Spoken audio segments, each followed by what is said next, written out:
Hey everyone, want to update your phone number, email, or other contact detail in Microsoft Teams?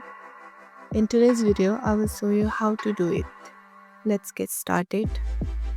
Quick head up, Microsoft Teams pulls your contact information from your Microsoft account or your organization's directory. So to change your information, you will need to update it in your Microsoft profile or ask your IT admin if you are part of company setup. If you are using personal team account, open your browser and head to account.microsoft.com. Sign in with your Microsoft credential. Click on your info, then select edit profile info. Here you can update your phone numbers, alternate emails and more.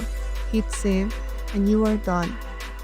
For the work or school accounts, you may not be able to change your contact information yourself. Contact your IT admin or HR department. They manage your company directory. Once updated, head back to Microsoft Teams, refresh or restart the app, and you will see your new contact information updated across profile. If this helped, give this video a thumbs up, subscribe, and tap the bell icon for more Teams tips.